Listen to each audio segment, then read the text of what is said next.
everyone, and welcome to this explainer. Today, we're diving into something you see absolutely everywhere. From your favorite manga to the products lining store shelves, these designs are inescapable. But you've probably never realized just how much deep scientific and historical background goes into them. We're exploring the secret art and psychology of Kawaii and Chibi. It turns out there is a totally fascinating intersection of 10th century history, shape psychology, and even evolutionary biology hidden right behind those big eyes and cute character designs. So let's get started. Okay, let's dive right into our roadmap for today. We'll start with the power of cuteness, trace its ancient roots, and unpack Kawaii as a philosophy of warmth. After that, we're going to contrast it with Chibi's structure, delve into the psychology of shapes, and finally look at the science of baby proportions. All right, section 1, the power of cuteness, and exactly why it captures us. If you've ever walked through a super busy, dizzying urban environment like Tokyo, you've definitely noticed it is completely packed with childlike mascots, all demanding your attention. But why? Well, because cuteness actually adapted to survive in a competitive environment. Think of design history just like natural evolution. In an environment where capturing a viewer's attention is absolutely paramount to a brand or character's success, cute art survives and thrives because it effectively ticks all the boxes of human psychology. It's really not an accident. It's literally an aesthetic survival of the fittest. And here is where it gets really crazy. This is all based on an innate evolutionary need to protect our offspring. Just think about human babies for a second. Our modern love for cartoon characters with giant heads and wide eyes is biologically hardwired into us. We are deeply, deeply driven to feel empathy for and protect our young. So these cute designs are basically hacking our most primal instincts.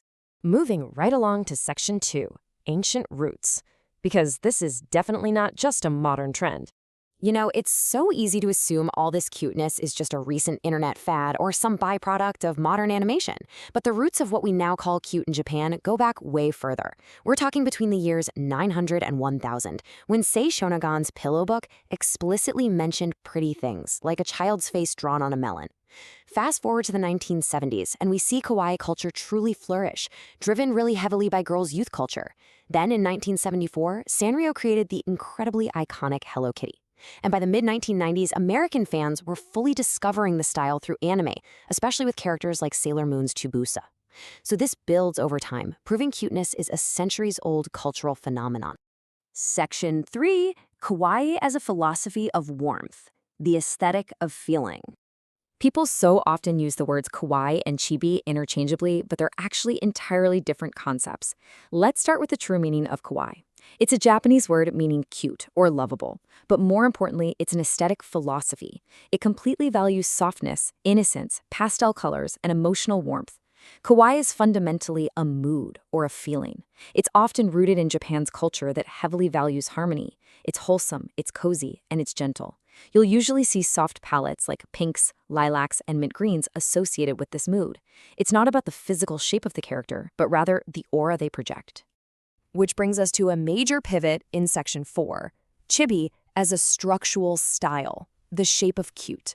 So if kawaii is a mood, chibi is something totally different. It is a structural drawing style. Often known as super deformed, it features highly exaggerated proportions. We're talking massive heads that are often 1/2 to 1/3 of the total body height, stubby little limbs, and really simplified details. The term itself derives from a colloquial Japanese word for very short people or children, which is rooted in the word chibiru, meaning to wear down. Now, in manga, artists often use this structural shift as a comedic device. When a character suddenly reacts with an exaggerated shock or joy, the artist will literally draw them in a chibi style for that single panel just to signal a quick comedic beat to the reader. So, the absolutely crucial point here is this distinction.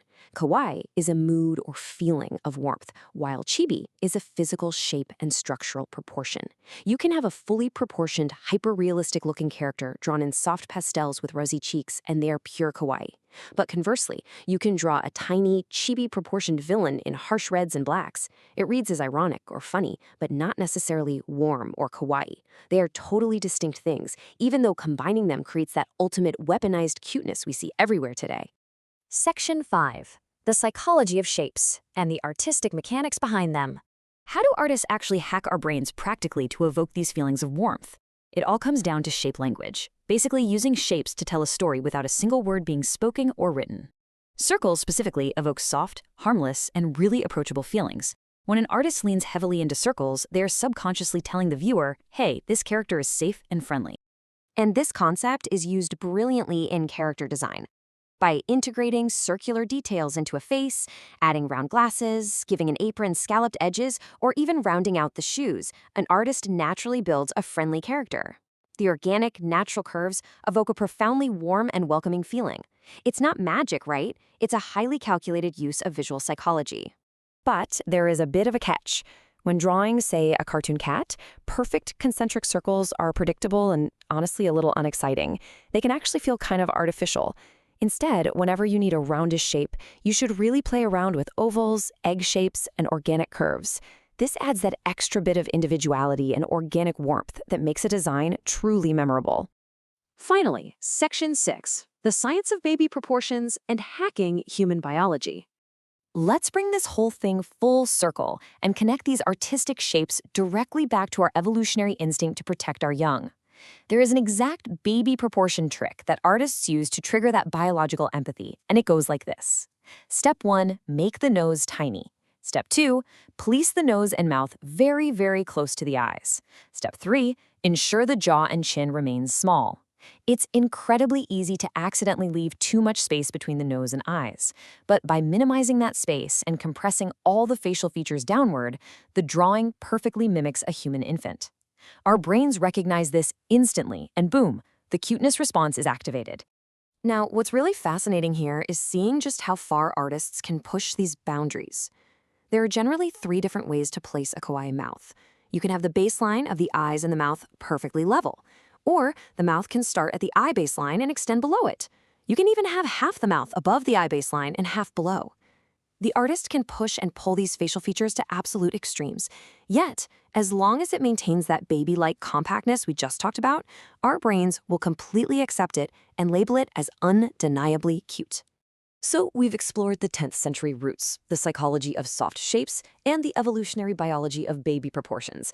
I want to leave you with this question. Think about your all-time favorite animated character. Based on what we've unpacked today, are they purely kawaii, relying on that aesthetic mood of warmth? Are they purely chibi, utilizing that exaggerated structural shape? Or are they a brilliantly weaponized combination of both? Next time you see a mascot or a comic character, I guarantee you'll be looking at them through a completely new psychological lens. Thanks so much for joining me on this explainer, and keep learning.